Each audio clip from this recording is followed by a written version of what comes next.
Today's message is called Chocolate Diaries. You'll be able to find it later online at JoyNews on TV. That's our Facebook page. Now, when I was barely 4 years old, a family friend brought my mother a gift. It was the biggest bar of chocolate I had ever seen, about half my height at the time, the size of a bar of key soap.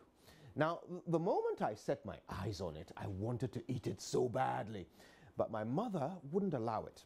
She said we would all have a piece in a few weeks' time at Christmas. A few weeks? How on earth was I supposed to wait that long? My mother must have seen the look of desperate craving in my eye, because she placed the chocolate bar in her suitcase on top of the wardrobe in their bedroom. I remember watching her with the strangest feeling of desperation and deprivation, which I now recognize to be impatience. Now, why was she putting it all the way up there in the suitcase? I was barely 2 feet tall, so there was no way I was going to reach it all the way up there, or so she thought. That evening, while everyone was watching TV, I snuck into their bedroom. I moved 2 bedside stands and placed them next to each other, and then I brought a plastic chair and placed it on top of the stands and climbed on top of the whole precarious pile to open the suitcase and pull out the beloved chocolate bar. I then sat right there on the chair, unwrapped the extension board sized bar of goodness, and started to munch away. Of course, I was caught in the act, at which point I was embarrassed and burst into tears from the sheer shame of it all. Standing there with my sticky little fingers wrapped around the chocolate bar and tears streaming down my face while my parents and older sister laughed and took pictures. I know I may have been too young to understand all the complexities of my shameful situation, but I definitely remember thinking that brief taste of the chocolate was not worth all the hassle that followed. So that was the end of my criminal career, but definitely not the end of my impatience. And my dear friends, I can tell you today that almost every mistake I have ever made since can be traced directly or indirectly to impatience. You name it, from health to marriage to career to investments. Anytime I've got it wrong, it was because I simply refused to wait. I saved for years to buy my dream car at the time, an Audi A4 S-Line twin turbo that could do 0 to 50 in 5 seconds flat. God, I dreamt of that car. The minute I had enough for the deposit, I walked into the dealership and bought the car.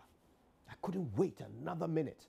The very next week, Audi released a new version, and the price of the old model I had just bought was slashed by almost 40%. You see, my problem is I want results now. I can't stand bureaucracy of any kind. Some people have suitcases full of new clothes that they've never worn. When I buy anything, I wear it the very next day. I cannot bear queues. I can't abide conversations that don't get straight to the point. I just don't understand how people can deliberately do things to delay the final result. Why? Why don't you want it now?